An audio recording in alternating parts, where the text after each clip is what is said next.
You know, and we all have our 15 minutes of fame, and I'd like to take a couple of my 15 minutes to talk about the rights and the wrongs in the world of professional wrestling. And it is for the WWE Championship. This match is for the ECW World Heavyweight Championship. The World Heavyweight Championship. The match and new NWA Heavyweight Champion of the world. We appreciate you guys coming out and taking your time to support women's wrestling in America. This match is for the AWA World Heavyweight Wrestling Championship. Interesting fact, both of these performers have wrestled for the last 13 years around the country. New York, Florida, Texas, up to Seattle, a few times in California, and not once have they actually wrestled each other. They've both been on the cards together. They've crossed each other's paths in the arenas, but this is the first time that Amber O'Neill's ever wrestled Jungle Grrrl one-on-one. This is episode 7 of the WoW Review series, Battle of Queens. Hi folks, this is Mr. Green, and this is the next one in the lineup. I think we're over halfway through with all of the matches that they're going to release for season 2. If you are not aware, at some point they did announce that there will be a season 3 coming in on, I believe, also going to be on their website. Now, I don't know if there's any definitive date behind that, and you see how long it took us to get season 2.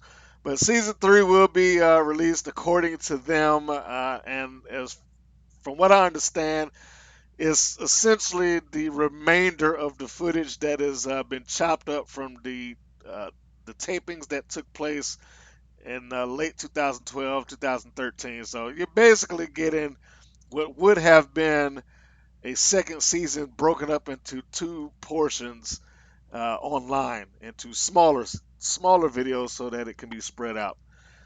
So I guess that works for them. In any case, this week they have, as I stated at the beginning, episode 7, Battle of Queens. They also have 2 more bonus content videos, which is episodes 13 and 14 of the bonus content, which is honoring Princess Jasmine and the Wild News. So we'll get off into that. But first, I just have to make a quick statement about why I'm a little bit surprised that there aren't more of you guys that have watched this stuff. And you know, maybe I shouldn't say you guys, because you know, maybe you have, you know, either prior to listening to this or after listening to this, you may go by and stop at a page and listen to it, or watch it, I should say. But I'm surprised that the numbers haven't just driven up. You know, they have a lot of views on their YouTube channel, but those are the highlighted versions of it, the very condensed highlighted versions. As far as the full matches are concerned that are related to their website, I just expected more. I mean, I almost want to say I expected the numbers to be maybe not astronomical, but huge within a week's time, or you know, certainly with hundreds within the day. I'm a little shocked, given the amount of people that have asked about, you know, when does WoW come back? When does WoW come back? When does WoW come back? But you know what I've come to realize, and I'll make this quick so I can get into the review. I've come to realize that there's just a lot of lurkers on that page. It's just on the Twitter page, on the YouTube channel, on the Facebook page. WoW just has a lot of lurkers. There are people that legitimately follow them and pay attention to the news that they post, and are interested in the videos and interact with them. But then there's so many others that just do like a lot of people on Facebook do. They liked it and then they moved on. And that's pretty much it. Now, the reason I say that is because on any given day that you go by their Facebook page is always somebody that acts like they've never seen anything that they said before over the last couple of months. There's always one person that puts up in some form or another, where is this airing? And they've only said it like since September that it's going to be on online. It's going to be on our website. They've been saying this for over 4 or 5 months at this point, and somehow or another, it's just a bunch of people that just do not get it. Either they do not pay attention to it, or they're just off in their own worlds or whatever. I mean, but in any case, it's amazing to me, and they have to re-explain that all the time. You can go to our website. You can go to our website for full episodes. You can go to our website for full episodes, and it just doesn't seem to do it. And I've seen some of the numbers for the videos that they post, and they just are, people are watching it, but it's not as robust as I thought it would be. Anyway, let's get into the review of the videos that have been released. If you've been keeping up with this, then I guess you should know the essential storyline that has been happening with WoW and their players and everything that's been going on so far. So we'll start with the bonus content honoring Princess Jasmine. Princess Jasmine is a former professional wrestler, as you may well have guessed, uh, who was more or less competed in the 70s and 80s, which I guess that would be considered her prime wrestling career years. She also worked as part of Glow, which we do recognize. I know WoW hasn't officially said this, but most people look at Glow as the spiritual predecessor to WoW, as much as we look at WoW as the spiritual successor to Glow. But of course, they never said that. They don't acknowledge Glow. It's not like they picked up the lineage of Glow officially. But anybody that's grown up on Glow can certainly see the connection and uh, the similarities of characters and the portrayal of the characters, the colorfulness, all of that good stuff. But Jasmine also worked as one half of the team Salt and Pepper, who I only think they wrestled in Glow for like a season. Because Glow worked in seasons. It wasn't like the normal wrestling place. The same way that WoW does. Didn't go all year round. They worked in television hours more or less. So the team of Salt and Pepper was there for a season, and she was Pepper of that team. Now, how they managed to do that without getting a lawsuit from Salt and Pepper, the rap duo, maybe that might be the reason why they quit, why they stopped doing it altogether. I don't know. But anyway, she also worked there as a trainer. So all of that to say is that Jasmine does and did have her ties to David McClain, WoW, Glow, however you want to put it. Not WoW specifically, but Glow. And I think that it does ring of some truthfulness that they want to use her as a moniker, or pay some homage to her as a given an award in her name. Particularly with her, a young black female coming up in a business that was essentially dominated by white male, and she made a good way. I think as she left Glow, she went to AWA, and so she had a reasonable career for herself. Of course, nothing like what you got in the '90s, but those opportunities weren't available at the time. So, and also it should be noted that WoW has kept a write-up of Jasmine and the award on their website for several years now. So it's not this, for me at least, and for people that have frequented their website, this is not something that came out of the blue. This is something that has been around for a while.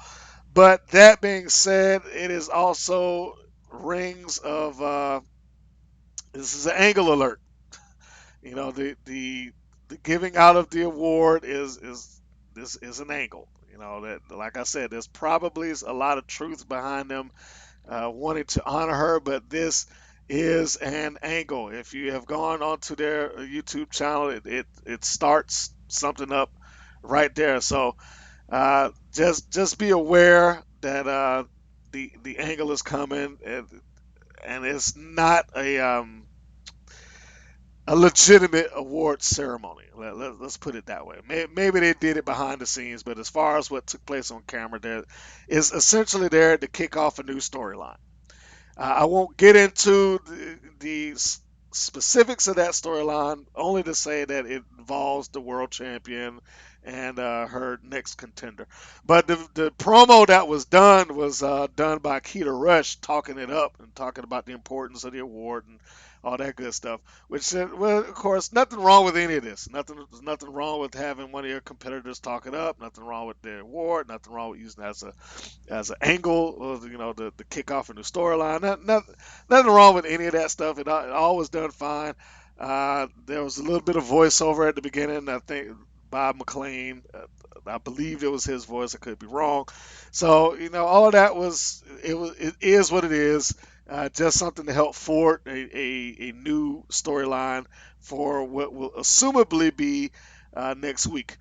Um, the next bonus content, episode 14, was Wild News Frost suspended, which starts off with the video issuing with Frost issuing a challenge to Jungle Grrrl, and that Jungle Grrrl accepts, which seemed a little bit out of the blue because I was like, well, what is Frost's issue with Jungle Grrrl? Why is it all of a sudden like, hey, I got my eyes set on you? I didn't necessarily understand that part because it just begins with Frost issuing the challenge to Jungle Grrrl. It's not like they had some backstage confrontation or uh, they filled in why Frost wants a Jungle Grrrl, or they put a ranking system that says that Jungle Grrrl is next or she's on the road to being number one contender. None of that stuff took place. So why Frost issued a challenge to her specifically, I don't know.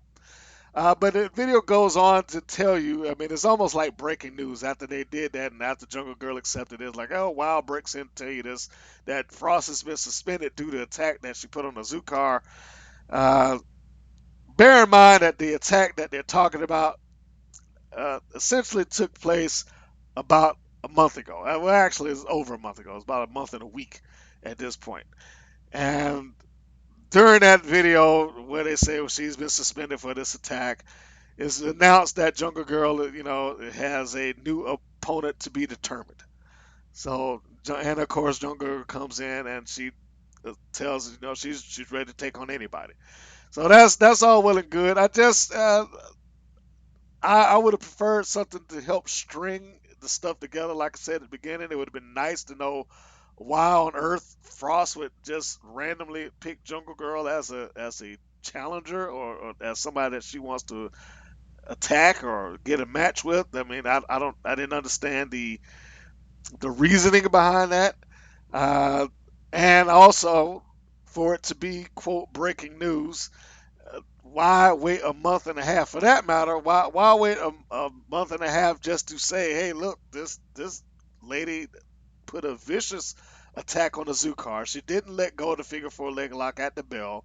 It was our first match, and we're sorry. We have to suspend her. Which is what the end result was. They said that she's suspended for the remainder of the season, which the season is about 4 or 5 more episodes. So I didn't get the necessity to wait for that. The only thing that I got from this is that WoW must not have any ability to create new footage at this time. And I don't say that to be as a knock on WoW, just I'm just calling the fact of what it is. Because if anything, you could have put together just a little clip, didn't require to have the girls come in town, or pay them to we got to shoot more footage or something like that. You could have strung something else together where somebody maybe behind a desk and they announced this news ahead of time, ahead of now, where they can say Frost is suspended. You didn't even have to go into her issuing the challenge to Jungle Grrrl. It wasn't important. It's not going anywhere, so why. So in any case, that's what the second set of behind the scenes footage or bonus content that they released is about a minute long. Not very long on either one of them. The honoring Princess Jasmine thing is about less than a minute 50 seconds.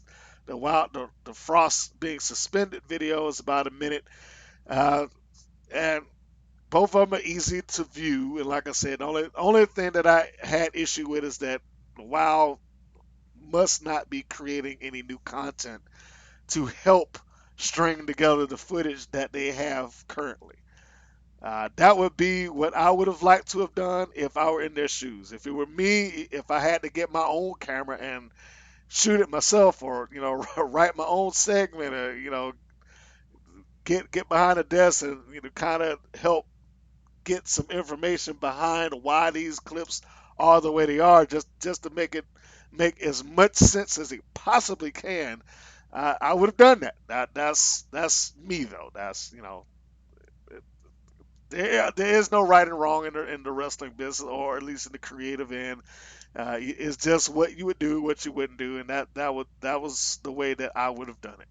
So we move on to the actual match, the Battle of Queens, which is titled that because they list Jungle Grrrl as Queen of the Jungle, of course, and Amber O'Neil, who we now know as Amber Gallows, as a what is she's not a recipient. I lost my my word, but she's a resident. She's a resident of the Queen City. There we go. There's sorry about that. I lost myself for a second, but she's a resident of the Queen City. Hence the term the Battle of Queens. So I don't know. Anyway, during the match, it's kind of played up that both these ladies have worked independents over the past 13 years, but never crossed paths, which is kind of true that they've worked the independents. We know Amber Gallows definitely has worked the independents, as she is currently the NWA Women's World Champion at this point. And Jungle Grrrl, it is very accurate that she did wrestle on the independents. Now, the way they portray it, like I said, is that they put it out there like, oh yeah, these women have both wrestled up and down the country and in different venues and never crossed paths over the last 13 years, which is not totally inaccurate, but it's not completely accurate either. Jungle Grrrl, or Erica Porter, as she was known on the independent circuit, she stopped wrestling a long time ago. She ceased wrestling. It is true that when WoW ended, she went on and continued wrestling, whereas all the other girls did not. She got a couple of years in on the independent circuit that you can hear with our interview with Erica Porter on the WPN's YouTube channel, depending on where you're listening to this now. And she talked about that. She talked about how long she did it. She talked about the education that she got. She talked about why she stopped. And I will say, this match does show the difference between somebody who has wrestled outside of WoW and those who wrestle inside of it.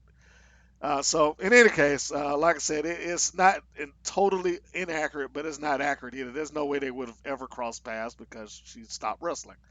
But never let the facts get in the way of a good story. Jungle Grrrl and Amber had a pretty methodical match. It was a very deliberate pace, not very quick, but nothing technically wrong here. It was a nice even kill, slow paced match. In theory, Jungle Grrrl should have been the heel. And I say that in theory, but uh, she wasn't really booed, and she's the recognizable name within the WoW universe. I don't think anybody wanted to boo her. Yes, she did stoop to quote cheat at some point. She raked the eyes and kind of grappled Amber's throat across the top rope, and it just the heelish stuff, but it wasn't heelish stuff uh, in mass. She kind of did it, and it was so quick that you almost didn't even think about it. Um, Jungle Grrrl did a perfect float over neckbreaker, the type that you saw Kurt Hennig do as she followed up with the body slam, just kind of sat Amber down, center of the ring, ran off to the ropes, and then floated over with that, grabbed her neck, and bam, just shot her down. Uh, Again, this is the difference between those who have worked within WoW and those who worked outside of it. Did not see the quote wow spot once. Didn't see the twisting of the arm and let me stomp on the mat and let me crank down and let me do the head. Didn't see any of that at all. Uh, I looked at Jungle Girl. First off, I said she's in amazing shape. Jungle Girl is Erica Porter is in amazing shape. I mean, incredibly muscular without ruining any femininity. Amber O'Neal, I think, Amber Gallows, her body of work and body without sounding sexist speaks for itself. She's, a very attractive, very good looking woman and always in ring shape. If there's anything that might have worked against the two of them at this point is the fact that Erica Porter had been outside of wrestling for so long that she has even told me that if she ever decided to go back to it, she would have to knock off the ring rust. She'd have to uh, work to get herself back into ring shape. And it looks like, it's probably not that difficult for her. I would say that she remembers a good deal of what she was taught at UPW, which is where she wrestled primarily when she left WoW. Looks like she remembers, the no wasted motions and make everything kind of mean something. The basic psychology of the match. Of course, they weren't moving at a fast pace, but again, it was a very methodical, very slow paced match, which is more or less what the WoW matches that have been better than the original ones, the ones that started off this season. They, they've been relatively moderate in speed, but not bad. The biggest pop of the match came when Amber got control and she put Jungle Girl in the corner and gave her the stink face, I guess if you want to call it that. That used to be Rakisha's thing, but she didn't quite do it that way. More or less, and she just kind of did a booty bop right in Jungle Girl's face. But for the most part, Jungle Girl controlled the match. Amber did get some retaliation in there with being able to drape her over kind of in a figure four neck lock across the top rope and a series of clotheslines and stuff like that. But for the most part, it was Jungle Girl's match. That match ended when Amber attempted to come off at the top rope. Jungle Girl got up, came over, did the old Ric Flair throw, grabs her off the top, throws her down to the middle of the ring, which then set Amber up for receiving the Jungle Splash. And Jungle Girl gave her a picture perfect splash from the top rope. I have to, you got to give credit with credit. I mean, she flew through the air, and it was about as graceful as it could be. I mean, it was akin to seeing Superfly Jimmy Snuka come off the top rope with that splash that he used to do back in the day, and that is no joke. I really wish that Erica Porter continued wrestling. I wish that it was more uh, financial reward for her, waiting for her in the wrestling world, because I know that was a large part of the reason that she ceased wrestling to begin with, because the finances did not outweigh the punishment that she was putting on her body. And again, you can get this from her own words out of our interview that we had with her. You can just scan around on the Women's Pro Wrestling Network YouTube channel, and you can find that link, and you can listen to it. It's a full interview about some of the backstage stuff that went on in WoW and her career and whatnot. Side note, if you wanted to hear a full interview on WoW and all of this, probably the most in-depth information that anybody has given about WoW on any format. I'm not just saying that for Women's Pro Network, but any format, period. Listen to Riot. Riot also gave a really great interview about what happened with WoW, how they were paid, what just the whole breakdown. It was great stuff. But in any case, getting back to what I was saying, I really wish that Erica Porter / Jungle Girl had more financial gain in participating in wrestling. She seems really good at it, and the time that she had in the independents is still there. Again, there's ring rust. It's not going to be perfect right off, but considering the fact that she is somebody that got back into the ring after not having probably even walked into a ring for the better portion of a decade and still did relatively decent. Now I understand that they edited the match, so they probably cut out any worse spots or slow spots. But from what you can see, she did good. And we also got to give credit to Amber Gallows, because I'm sure she played a huge part in that too. It's all about the chemistry that you have in the ring. So it's not just the one person, it's both of them. So, Amber gave back to Jungle Girl and helped her look good in the ring. The match in itself is about 5 minutes long. It is still a wild timed match. I don't think I've seen a match this entire season that has gone beyond 6 minutes at best. So it's still relatively short. I know the video says that it's about 8 minutes long, but you remember they take about 2.5 minutes for the intro, and then they tack on about another minute or so at the end of it. So bell to bell, it's about 5 minutes, and then they evolve in about 5 minutes. Uh, it's just the way that WoW does it, apparently. Um, uh, Amber, Santana Garrett. I think those are the only two that we've seen so far, if I'm remembering correctly, from the independent circuit. I just wanted to put this kind of small note out there that thus far, no woman that has come off of the independents has beaten a WoW original. As of yet. Hasn't happened. Didn't matter how much training they had ahead of time or who was, quote, better than who in the ring. No independent wrestler has come into the WoW universe and won against a WoW girl or an original WoW girl. So there you have it. Or, and I wouldn't even say an original WoW girl, just a girl that was trained through WoW. So, so take that for what it's worth. It is what it is. I'm not pointing fingers or anything like that. Just making a quick observation about uh, how WoW has been played out thus far. Uh, Not a match that I would necessarily tell you that you have to go out of your way to watch. If you happen to come across it, it is a easy watch. Uh, you can sit down and enjoy it. It's probably going to be listed somewhere as a B, maybe a low B, but it's a B. It's a little bit above average for a WoW match.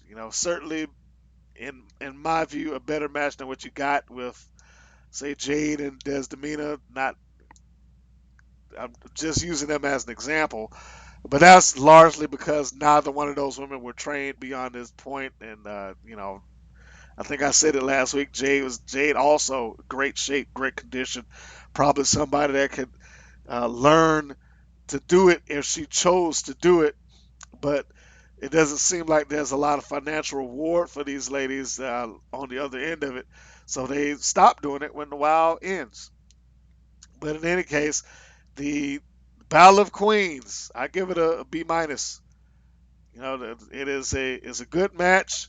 Although be it a short match, I think it would have done better if the match had been a little bit longer. I do believe Amber Gallows is good enough to have helped Erica Porter to a better match if they had gone longer. Erica Porter certainly has admitted ring rust as she did in our conversation, but I think that she also remembers enough from what she learned in UPW, which is a now defunct organization. But I think she remembers enough out of that uh, her ring training to kind of get it in gear.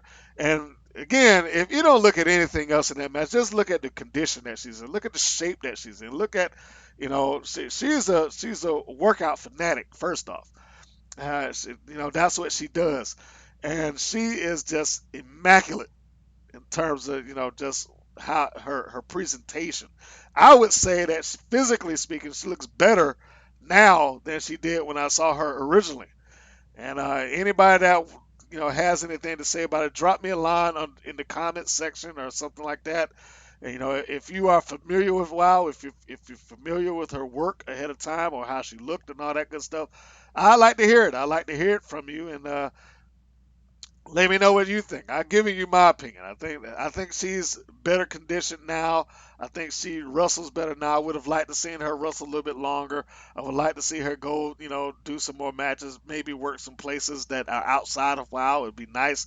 Don't think that's going to happen. That's wishful thinking, but it would be nice to see that happen. So, in any case, that's it. We have covered 7 episodes and 14 pieces of bonus content coming out of WoW. The next episode, which is coming up, which should be next Friday. What date is that? That should be Friday the 15th.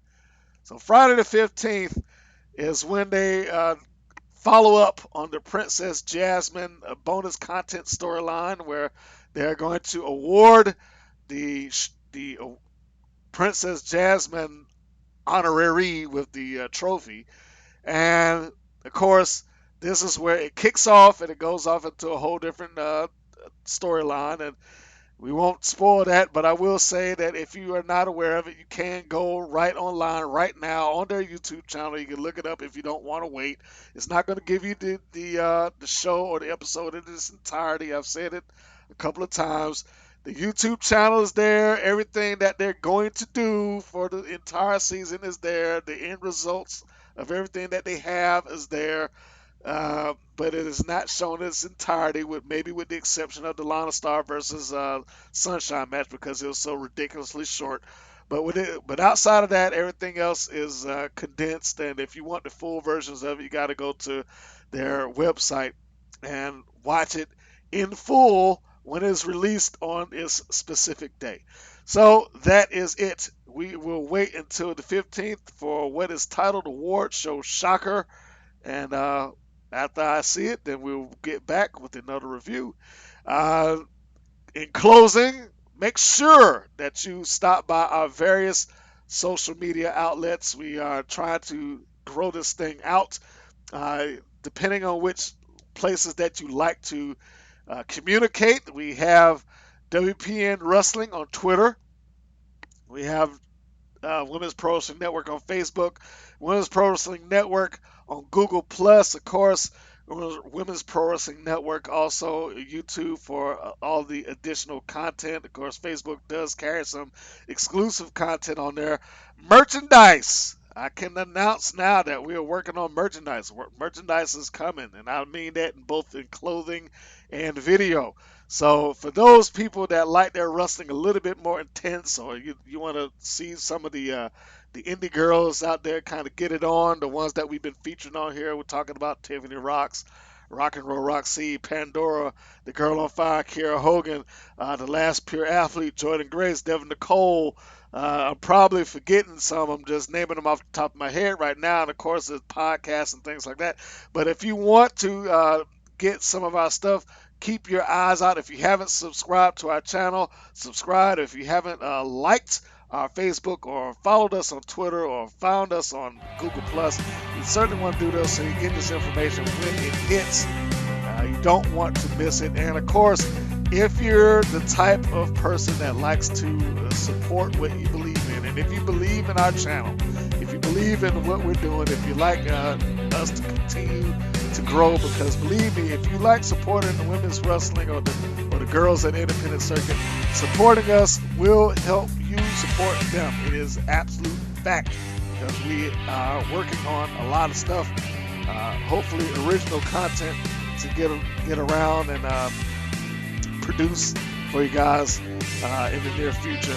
So if you are one of those people, then yes, please do make sure that you get this stuff. Or if you don't even want to purchase anything, you just want to support, hit the donate button. Hit the donate button on our YouTube. Hit the donate button on our Facebook, and drop what you can. We do appreciate it.